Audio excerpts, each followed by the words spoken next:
எங்கள் அம்மா ஒரு தக்காளி ரசம் வைப்பாங்க. அவ்வளோ சூப்பராக இருக்கும். கொஞ்சம் வித்தியாசமாகவும் பண்ணியிருப்பாங்க. அதே ரெசிபி எப்படி பண்ணலான்னு பார்க்கலாம் வாங்க. ஒரு மிக்சர் ஜாரில் 3 பழுத்த தக்காளி போட்டுக்கலாம். 1 ஸ்பூன் அளவுக்கு சீரகம் போட்டுக்கலாம்.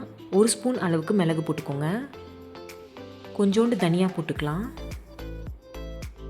புளி கொஞ்சோண்டு போட்டுக்கலாம். எல்லாத்தையும் போட்டு நல்லா அரைச்சிக்கோங்க. ஓரளவுக்கு கொரகொரப்பாக அரைச்சிக்கோங்க. ஒரு கடாயில் ஆயில் போட்டுக்கலாம். கடுகு போட்டுக்கலாம். வெந்தயம் போட்டுக்கலாம். உங்களுக்கு காஞ்ச மிளகாய் எவ்வளோ வேணுமோ அதுக்கு தகுந்த மாதிரி போட்டுக்கோங்க. நம்ம அரைச்சிருக்கிறதையும் போட்டுக்கலாம். பூண்டு கொஞ்சம் போட்டுக்கலாம். ஒரு 2 நிமிஷம் மட்டும் மிக்ஸ் பண்ணி எடுத்துக்கோங்க. 2 கிளாஸ் அளவுக்கு தண்ணி போட்டுக்கலாம். கருவேப்பிலை கொத்தமல்லி போட்டுக்கோங்க. பெருங்காயம் போட்டுக்கலாம். மஞ்சப்பொடி போட்டுக்கோங்க.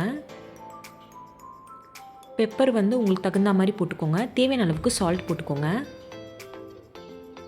நல்லா இந்த மாதிரி மிக்ஸ் பண்ணி எடுத்துகிட்டு ஒரு 5 நிமிஷம் நல்லா கொதிச்சிச்சின்னா சூப்பரான தக்காளி ரசம் ரெடி ஆயிடுச்சு. சுட சுட சாதத்தோட வெறும் அப்பளம் மட்டும் இருந்தால் போதும், சூப்பராக இருக்கும். பாய்.